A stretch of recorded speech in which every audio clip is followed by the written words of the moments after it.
Namaskar, I am Dan Gaude, Assistant Professor in Mathematics, Center for Distance Education, Shivaji University, Kolhapur. Today I will discuss Cauchy theorem for groups theory from algebra, MSc first, semester first. What is meant by Cauchy theorem? Statement now see here. Let G be a group. P is a prime number such that P divides coordinate of G. Then prove that there exists an element A belongs to G such that A raised to P is equal to E. P is a prime. G be a finite group. There exists an element A belongs to G such that A raised to P is equal to E. For proof, define a set X is equal to G1 G2 dot Gp, where G1 G2 dot Gp is equal to E. All Gi belongs to G. Here G1 multiplies G2 multiply dot multiply Gp is equal to E. This implies that Gp inverse is equal to G1 G2 dot Gp minus 1. Hence in P tuple G1 G2 dot Gp we have a freedom to select only P minus 1 element G1 G2 dot Gp minus 1. Therefore coordinate of X is equal to coordinate of G raised to P minus 1. As P divides coordinate of G, therefore P divides coordinate of X.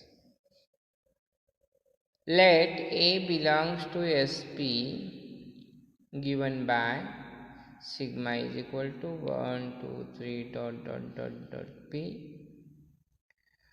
Who define H is equal to generated of A, then H is subgroup in SP. Define F from X cross H to X by F of G1 G2 dot Gp. Sigma raised to K is equal to G sigma K of 1, G sigma K of 2 dot G sigma K of P.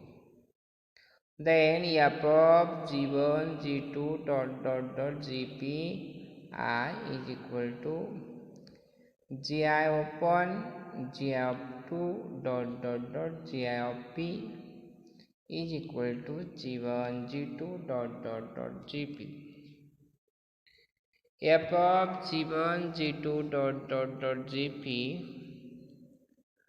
sigma raised to K multiply sigma raised to I is equal to G sigma raised to K multiply G sigma raised to I of 1, G sigma raised to K multiply G sigma raised to I 2 dot G sigma raised to K multiply sigma raised to K of P is equal to F of G1 G2 dot Gp sigma raised to I sigma raised to K. Hence from 1 and 2 we get X is a H set. Therefore coordinate of X is equal to coordinate of XH modulus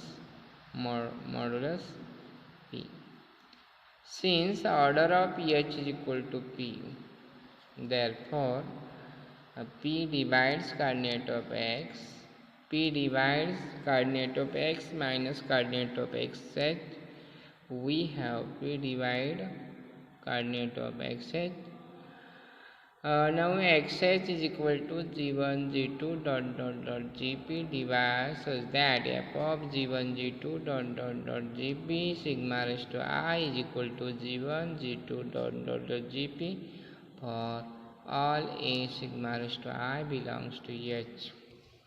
Hence, g1 g2 gp belongs to xh.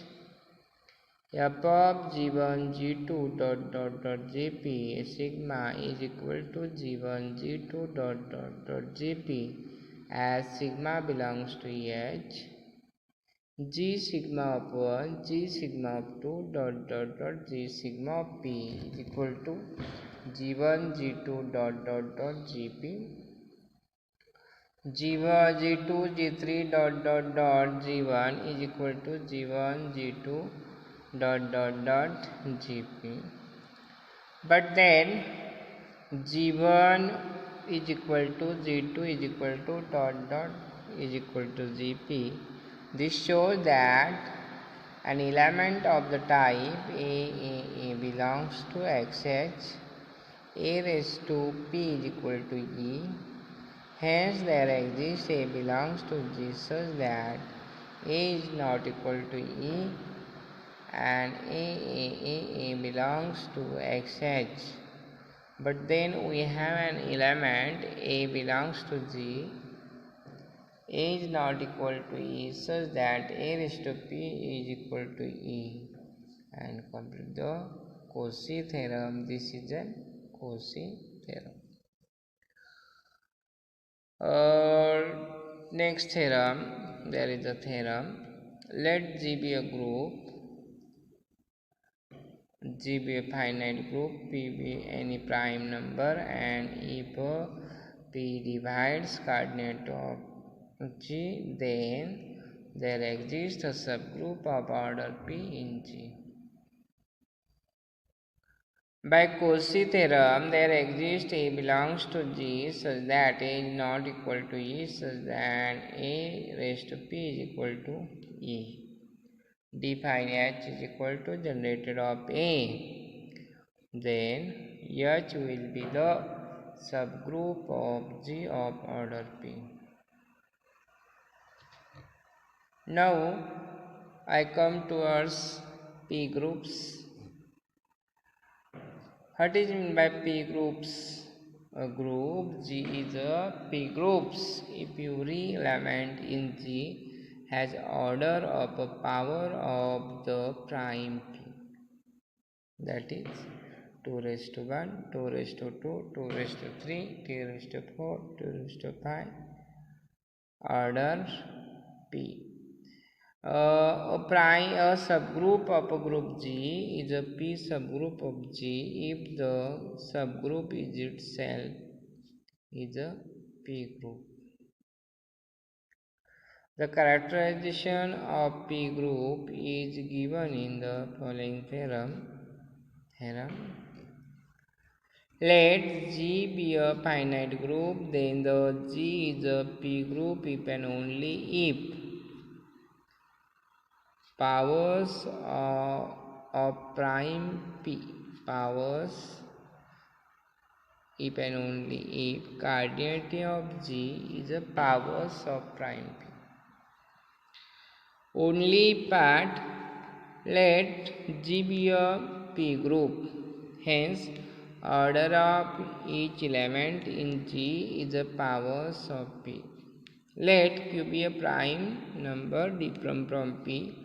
If Q divides order of G, then by Cauchy theorem, there exists an element A belongs to G so that order of A is equal to Q. By assumption, order of A is equal to P raised to K. Thus, Q is equal to P raised to R, which is impossible. Hence, no prime number other than P will be a divisor of coordinate of G, and hence coordinate of G is equal to P raised to N for some N. If part, let G coordinate of G is equal to P raised to N for some N. For any A belongs to G, we know that cardinal order of A divides order of G. Hence, order of A divides P raised to n, which implies that order of A must be P raised to k for some k. Hence, G is a P groups. Hence, G is a P groups. Hence, G is a P groups. And complete P groups. Definition of P groups.